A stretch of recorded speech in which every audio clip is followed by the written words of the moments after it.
Yo, yo, yo, what up? It's Chris Simms. It's Chris Simms Unbuttoned. It's solo dolo Monday leftover pod, right? There's a few things I feel like we probably didn't hit on last night, dive into a few subjects a little deeper. As I've said the last few Mondays, there's just, you get home, crazy day of watching football, a few things come to your mind as you settle down, even in the morning when I get a chance to think and talk about it, maybe gives you a little bit of a different perspective. And maybe some things that pop into your head that can explain some situations a little bit better. So we're going to do a little mailbag, week 3 Monday mailbag, right? And one of the craziest weeks I can remember, we talked about it last night with Devin McCourty. I mean, of course, all the crazy touchdowns, the big plays and crazy moments. I mean, it was a fun game, a fun weekend, and I'm pumped for Lions-Ravens tonight. But let's start this with the week 3 Monday mailbag. Chargers right off the bat. All right, and Chargers, I want to say this before we even get into it. I mean, Greg Roman, yeah, way to go. Justin Herbert is on his way into Eliteville with the four, right, like the four main guys in football. As far as Burrow, Mahomes, Josh Allen, Lamar Jackson, the way he's looked through 3 weeks, it's worthy of those type of comparisons. I think we all knew he had that type of talent, but we're seeing, again, a guy that in certain situations just going, hey, wait, nobody's open. The protection's not that good. So what? I'm Justin Herbert. I'm going to make it happen. I'm going to get outside the pocket. I'm going to make the big play here in that moment. And that, to me, has made the Chargers dangerous, let alone those young receivers are popping. But here's a question from Sergio Carvalho. And I think it's a good question here. He goes, hey, Chris, Chargers D looks awesome, even though the personnel is not filled with big names or freak talents other than number 3, as in Derwin James. Do you think the lack of elite cornerback and pass rusher talent may come back to bite them against elite competition? Those missed deep shots by Bo Nix scared me. Yeah, there was a few plays yesterday. You're right. Bo Nix, you think, being a top 15, top 12 pick, you wish he could hit that. There was just some opportunities there. But here's my big thing, Sergio. I don't think necessarily I look at it and go, the secondary is going to be the problem. You're not a defense that plays a ton of man-to-man. You dabble in it from time to time when maybe you want to stop the run or send an unexpected blitz at the offense and the quarterback that way, and then maybe you'll get man-to-man. I don't think you're a great man-to-man coverage type of football team, right? So that's why I think Jesse Minter and Harbaugh dabble in it. The beauty of your defense and your back end there is Jesse Minter's extremely creative. He's got a lot of different coverages. They are really well coached in all those different coverages. So it's not like a guy where you go, oh gosh, he's got all these coverages, but they mess up, 1 or 2 of them every 5 plays. No, they are all over it. And as I've said many times on the podcast, to me, they're arguably the best in football at passing receivers off in zone. Wait, he's in my zone. I got him. Oh, wait, let me put the brakes on because now the safety's going to take him over here. Let me get back in my spot because somebody else now is coming back into my zone and I got to lock up with him. They're awesome at that. The thing I do worry about, Sergio, is more the pass rush. I think that's what I worry about, especially against some of the elite offenses in football. Because then, yeah, you play some elite offenses in football. Maybe you got to play the Baltimore Ravens or the Buffalo Bills and Josh Allen. And with that front four, and especially no Khalil Mack, yeah, that's when you worry about, can we get there in time? Can we pressure those guys? As awesome as we are with our coverages in the back end, and passing things off, like I said, in the zones, if the quarterback's got 6 or 7 seconds to throw it, I mean, it doesn't matter if it's Josh Allen or Lamar Jackson. They're going to find somebody open, no matter how good that coverage is in the back end. So that's where you worry about it a little bit. And I don't know. Are they a player at the trade deadline? I'm not sure. They don't seem like they're that type of football team. But I think they'll find the right balance in certain games, how to approach it, find a way to blitz and come up with creative ways to pressure the quarterback without exposing themselves on the back end. I thought that was a really good question by you, Sergio, but bottom line is I worry more about the pass rushers than the secondary. The pass rushers are the ones that are going to have to be better against some of these elite teams in the AFC. All right, we go to the San Francisco 49ers, 3-0. Defense playing real well. I mean, it's like not dominant like the Super Bowl years, like I've said, but still, it's hard to move the ball in the San Francisco 49ers. And here we got a question from @BurnUnit. All right, can Mykel Williams step up even more with Nick Bosa likely missing time? The kid has improved every week. Yeah, he can. There's a reason they took him. They had their eye on him very early on in the draft process. Big, long, right? Those usually are your top pass rushers that do that, right? Get him on the outside. He's still kind of a newbie as far as being an edge pass rusher. Just come off in the wide 9 technique and just attack the quarterback, because he wasn't asked to do that at Georgia all the time. But yeah, I think between that culture, the simplifying maybe of what he needs to do on the defensive side of the ball, I see the same thing you see.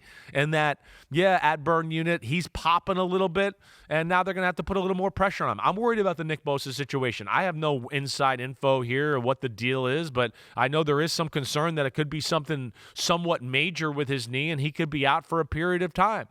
And that would stink for the 49ers, because we know Nick Bosa is their best player on defense. They got some other good D linemen, but that's where they'll need Mykel Williams, Bryce Huff to really step up and kind of carry the torch without Nick Bosa, who it looks like is going to at least miss some time here.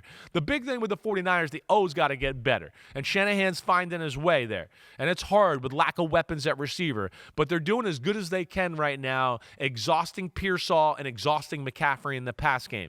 If Shanahan can get the run game going like we know and like we've seen them so many times in the past, that's when I go watch out. Right now, they're having to depend on Purdy and Mac Jones making plays in the pocket and kind of surgically dissecting teams that way. They're getting it done. They haven't played great football. They've had a favorable schedule, but they're 3-0. All right. Now to the Bengals. This is at Whoday Ed. My biggest question, says at Whoday Ed, why does Zac Taylor have a job? Well, it's funny. I know what you're saying. Okay, it's bad starts, right? They've missed the playoffs the last 2 years. Here's another not great start, but they're 2-1, and I've sat here and said they've been outplayed at all 3 games. I mean, there's no question that the Browns were the better team on the field that day. In the second game, the Jaguars were the better team and blew it. And yesterday, I mean, there was no doubt. I mean, it looked like the Vikings water boys might have been better than the Bengals on that one. Now, I understand the question, but I think the answer is fairly obvious. You go to the Super Bowl, you go to the AFC Championship game the next year and have the Chiefs on the rope, and if it's not for a bad penalty on one of your defensive ends, you're probably going to pull. It looks like you're going to pull off the upset and beat the Chiefs again for the second year in a row. I think he gets a little bit of a free pass because some of the injuries and things that have happened on that football team. He gets a free pass, one maybe. And I don't want to say a free pass. I don't mean it like that, because I think Zac Taylor has definitely brought, some of a winning culture and a belief to the Bengals franchise. I think we got to give them the respect for that. But I think between Joe Burrow getting hurt 2 years ago, in the midst of it looked like making a run to get in the playoffs and be a real pain in the ass there. Yeah, it was a bad start, but he gets hurt on that Thursday night against the Ravens. That derails the end of their season. And yes, I think that gives him a little bit of an excuse, right? Last year, oh man, the defense, the GM, the owner, they didn't help out the defense with personnel. Lou Anarumo became the scapegoat. But I think because of that gave him another free pass. And, hey, you're an offensive coach, and Joe Burrow looked like he was the MVP of football last year. So I think that helps it out as well. And here we are again with another injury to Joe Burrow. So there's going to be that fail-safe, that excuse there to go, well, look, hey, GM, owner, you haven't supplied me with the most complete, talented team here. And when I got my quarterback, Joe Burrow, we're pretty dangerous and scary, but I don't always have him. And I think that kind of gives him a little bit of a get-out-of-jail-free card there a little bit. I think Zac Taylor deserves to have a job. I'm with you in some of the frustrations and what they've done and how they've looked at times, certainly. But I think there's been enough results for him to have that job. But we'll see how the rest of this year goes, because if it looks like it did the other day against Minnesota, right, with Jake Browning looking like he's Jake from State Farm instead of Jake Browning, yeah, there's going to be some boo birds and some people questioning Zac Taylor. All right, the Browns at Graham Bailey, the win of the day yesterday. The Packers, people were already slotting them in the Super Bowl in the NFC, basically. I certainly was one saying, hey, after 2 weeks, the Packers have been the most impressive football team. But at Graham Bailey, how impressed have you been by the Browns rookies? Schlesinger, Graham, Sampson, Fannin, Huntington, and, of course, Judkins yesterday in his first game as a Brown, all showing up, big in the opening 3 weeks. Judkins' hit on Parsons was a thing of beauty. Yeah, Judkins is going to be the guy going forward here. I think that's the big thing, and that's going to help out their football team. He is a bell cow running back who can get tough, smash mouth, tough yards that way up the middle, and then at the same time, you give him a lane or a little hole, he's a guy that can rip off a 50, 60-yard run. I think he's got that type of talent. So, yeah, that's great. And then you got him as a starter and another rookie in Dylan Sampson who can be a backup and a change of pace, a little bit of a smaller guy, but still get an explosive element. So I love that. Okay, let's stay on the offensive side of the ball. Harold Fannin Jr., in love with him. Knocked it out of the park. He was one of my favorite guys in the draft process. If you paid attention to that, I don't know if you did at Graham Bailey, but yeah, I mean, you got a guy that's a tight end who's willing to block and getting better in that, but a big body who runs routes and runs after the catch like he's a receiver. I think that's the special thing.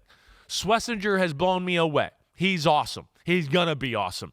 He is athletic. He's fearless. He's a thumper, right? He's good in pass coverage. He's good sideline to sideline in the run game. And if you run downhill at him, he brings it on that way too. So, thoroughly impressed with him. Mason Graham, I feel like maybe been a little bit all over the place. I need to watch the Browns on film a little bit more closely. I'm excited to do that because I think Jim Schwartz and what he's doing, he's throwing a few curveballs at some offenses here early part of the year where I think they thought, wait, we're just going to get blitzed. They're going to play man-to-man. We know the Browns are going to play aggressive. I think he's changed it up. He's got offensive coordinators not knowing what to expect. I saw a lot of that in the Green Bay game yesterday as far as four-man rush, dropping into zone coverages, doing some creative things on the back end that way. But Mason Graham to me, gets off the ball, disruptive, athletic, and sometimes it's hard to judge, and this is where I got to watch a little closer with Cleveland because they move their line so much in crazy ways and stunts and slants this way,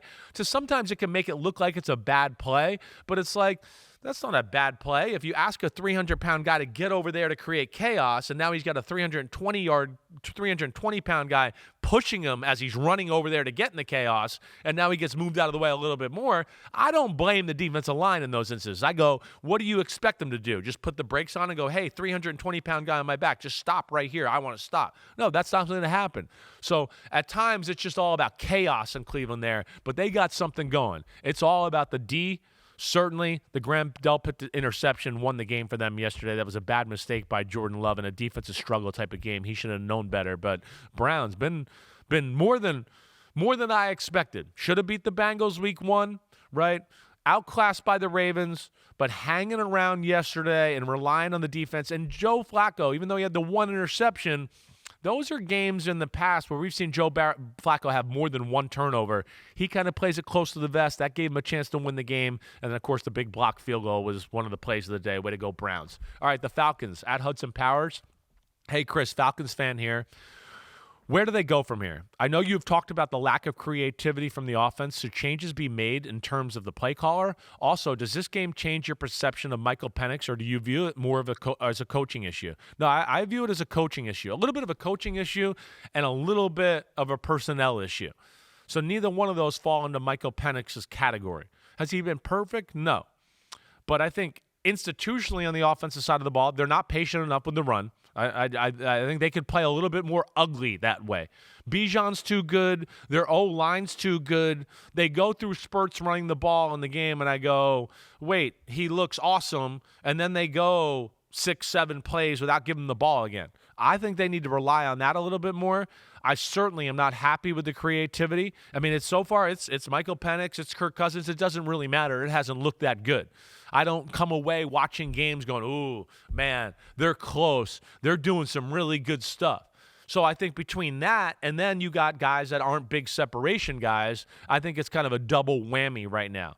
Darnell Mooney's the only guy on that passing offense that I look at that can really run away from a DB to make a big play. The rest of the guys are kind of big, let me shield you with my body type of guys. And if you're not creative and being able to get those guys open a little bit, yeah, it's going to be tough sledding, and we're seeing that. That was a bad game for the Falcons yesterday, especially the offense. It really was. They messed that game up. And, of course, they have special teams issues again with 2 missed field goals. All right, Giants. Scarecrow boat. All right, what's up, Scarecrow? What is Dayball's defense for leaving Russ as the starter in that game?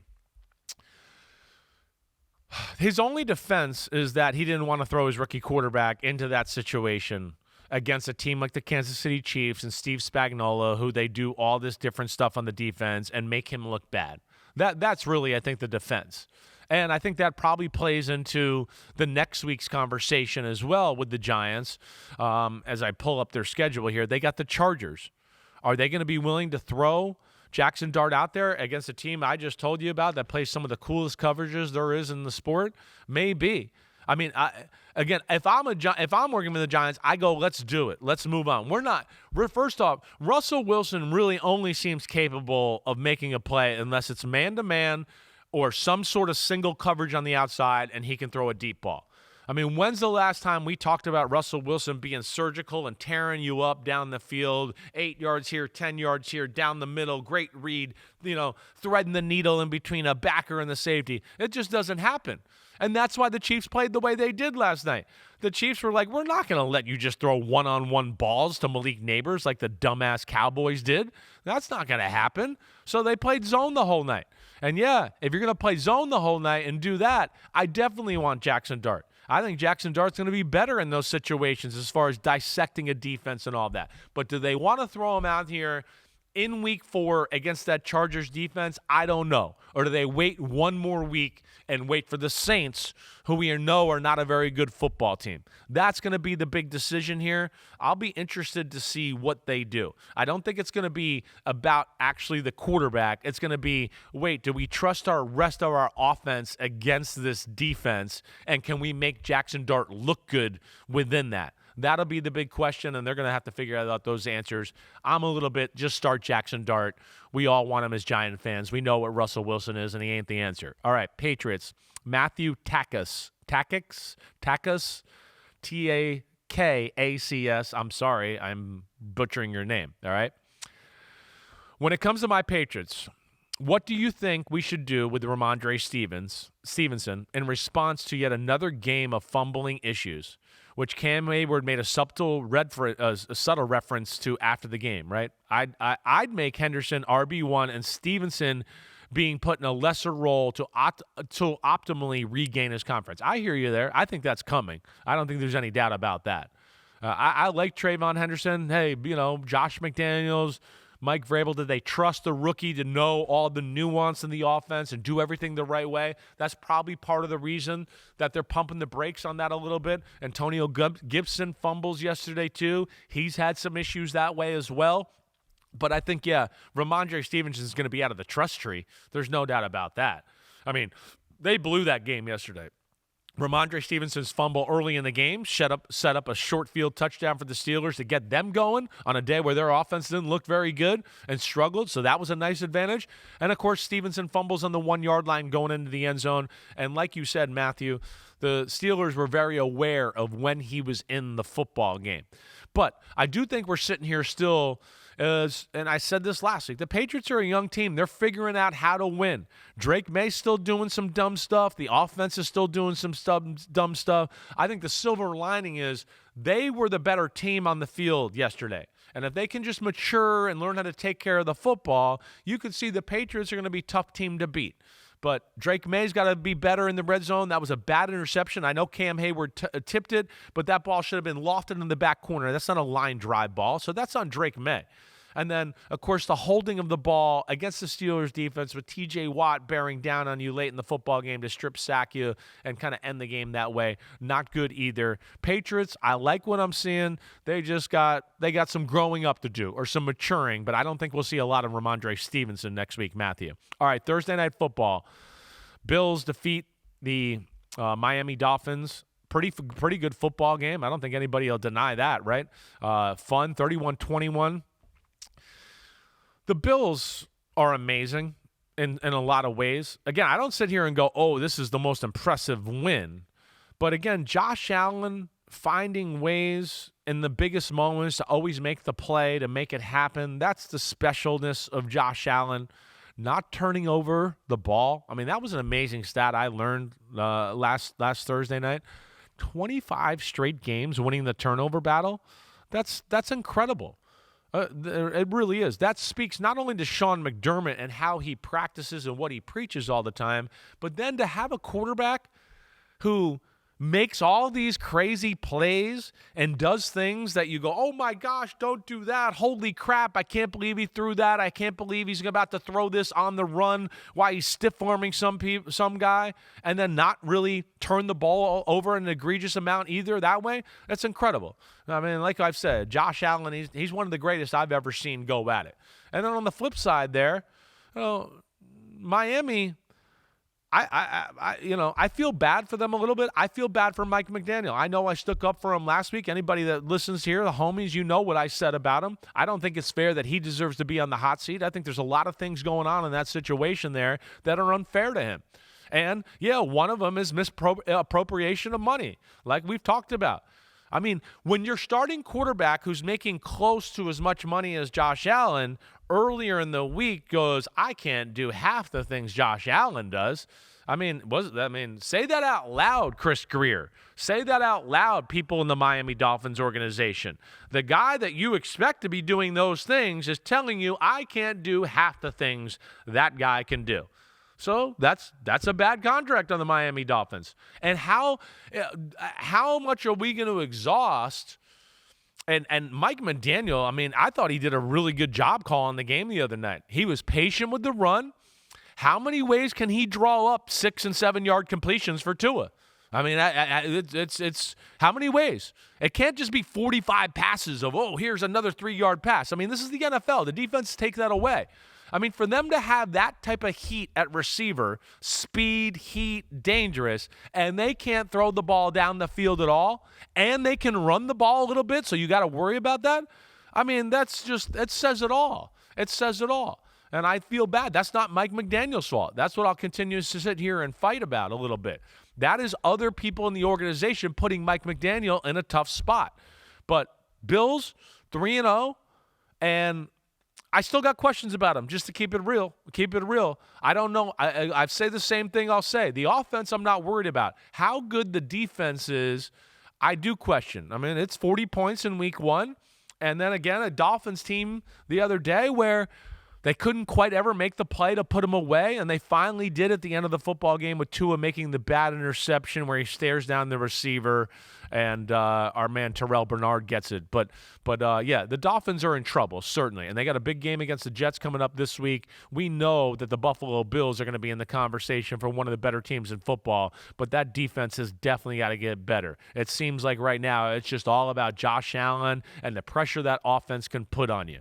All right, everybody. That's it for the Monday Leftover Pod, Solo Dolo, Chris Simms edition, all right? Subscribe, rate, review. You know where to find me. Tuesday, I'm back with Connor Rogers. Wednesday, I'm back with Connor Rogers. Thursday, I'm with that jerk Florio. Going to be a good week of football, dissecting week 3, and looking forward to week 4. You know where to find us. Peace out, homies. We'll see you next time.